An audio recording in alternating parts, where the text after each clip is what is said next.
Hey homies! Welcome back to another video, or if you're new here, welcome and nice to meet you. I've set my goal to complete the current tier of Savage race. That may not sound too special in itself, but what if I told you that I'm probably near the high-end rank of ultra casual gamer? I'm pretty good at spacing out and not remembering anything that happened 30 seconds ago. Where was I planning on going? What was I doing? So the mere thought of doing anything remotely close to difficult or hardcore content, it made me shed brakes. I figured if I'm gonna do this, I might as well record the journey, make videos out of it, and share it. And even maybe inspire some fellow casuals to go for it too, or at least for the sake of entertainment. In the previous video, I took you through our battle with Cocytus in Pandemonium's 9th Circle Savage, and we freaking clapped the baloney out of him. It was such a nice feeling. Like overcoming a personal challenge that I've always kept the biggest distance to, because I was too scared to even try. I know some of you might be saying, it's just Savage, no big deal, but we're all different. And Savage is a huge deal to me. So thank you to everybody who've stuck around and supported and cheered me on and shared the experience with me. It was pretty dope. Now, it's time for Pandemonium's 10th Circle Savage. I watched a lot of this fight in streams, and it just looked like a lot. But in all honesty, I think doing that might have actually helped me out in the long run to get to learn it. It didn't all make sense to me, and I hadn't looked into the mechanics beforehand, but I caught on to more and more of what was happening. So when I did go watching through the guide, it was a little easier to comprehend the entirety of the fight. Since I'm now an ecstatic, there was more planning involved and set days where we progress on the fight. I also had thoughts of swapping class from Red Mage to Summoner, since Red Mage is convenient, but doesn't do too well on the DPS side. I did look into an optimal rotation for Summoner. I knew I had to. I wanted to do good and pull my weight and earn the reward of winning, and in the end, getting the mount I really want. You will soon be mine, precious. Senpai. But for progressing, I stayed Red Mage so I could help pick people up for the sake of learning the fight. I'll be honest though, I barely had the extra attention to keep an eye on resting anybody. The reason why I wanted to switch to Summoner though was because of a couple of reasons. First off, Red Mage is not a strong class, and that's gonna be a bit of a weight to drag. Secondly, if we end in a situation where a good chunk of the team is on the floor napping, the run is most likely already done. But again, for the sake of progging, and get just a little further in the fight to potentially experience it, and see what we need to prepare for when we properly reach that point without anybody napping on the floor. Though the other side to that is, it's gonna be hard practicing a rotation for Summoner for the fight when I'm not proccing with it. But alas, pros and cons to everything. As we got on with the fight, there were 3 things I really struggled with. Number 1, remember the positioning with bonds. And along with that, finding my partner. Number 2, frickin' beams! I always forgot the last beam. Counting to 4 is hard. Number 3, facing the boss as I cast a spell, and yeah. Why was I turning that way? But chat, as always, came to the rescue, and my static as well.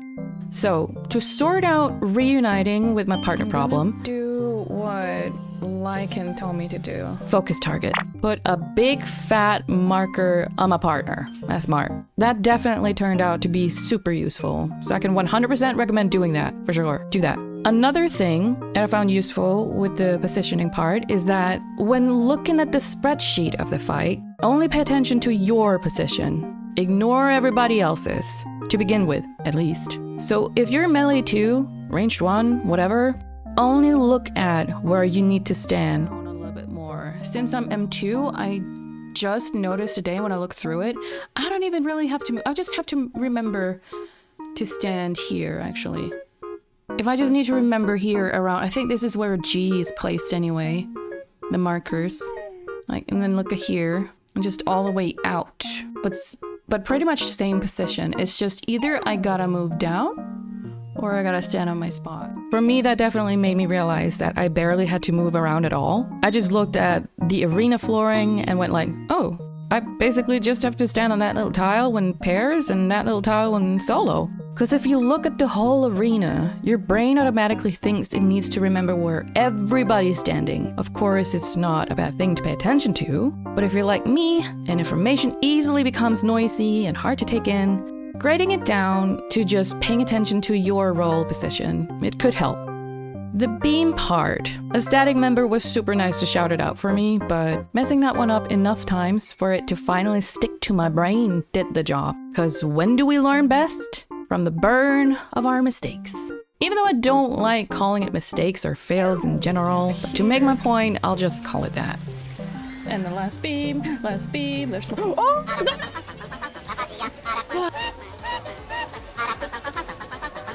I remembered the beam! Oh.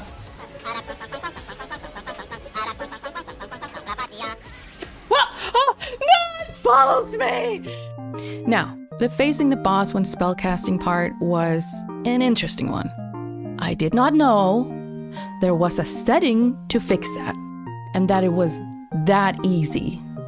Standard movement is a default. I've always used that. Never even occurred to me that there could be different ways. Thought it was just a matter of getting good. But then there is legacy movement. It's gonna make me feel weird though. No, I can't do that. No. Oh my god. Okay, I would practice that here. Bro, at this point, I'm basically cheating. How is this not default? How is this unbelievable? That definitely helps so much. As much as it felt absolutely off at first, I can only recommend changing it to that setting. But by all means, if you want to suffer, be my guest. Another thing, I lost sight of my character a few times, which resulting in me making a drastic decision. I changed race. I did a poll with you homies here on YouTube and on my Twitter, and the winner was...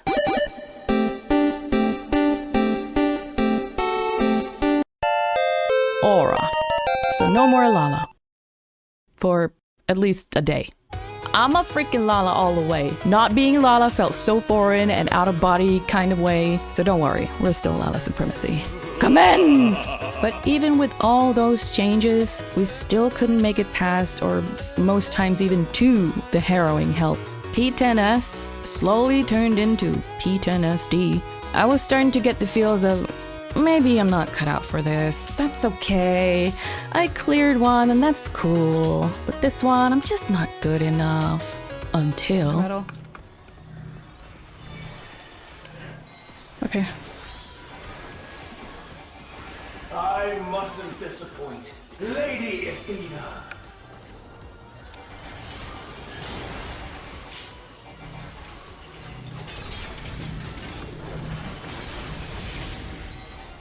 Stay where you are.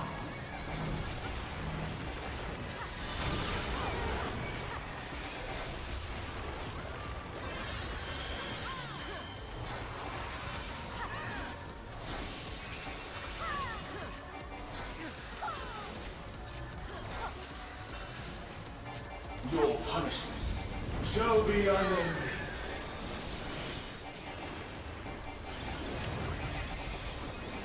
2, 3, 4. I'm dead. No! 4%? 4%, homies! Okay, fuck what I just said. Freaky spider building man, I'm coming for your ways. 4%, we can definitely do this. 4%, bruh. So the following day of this fight, we were missing our usual call-outer. We were low-key nervous. Maybe high-key nervous, but we all made an effort to do call-outs when we remember what came next and what to pre-position for. We were so immersed, so concentrated, and it paid off, because this is the run. It's the run.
building Spider-Man.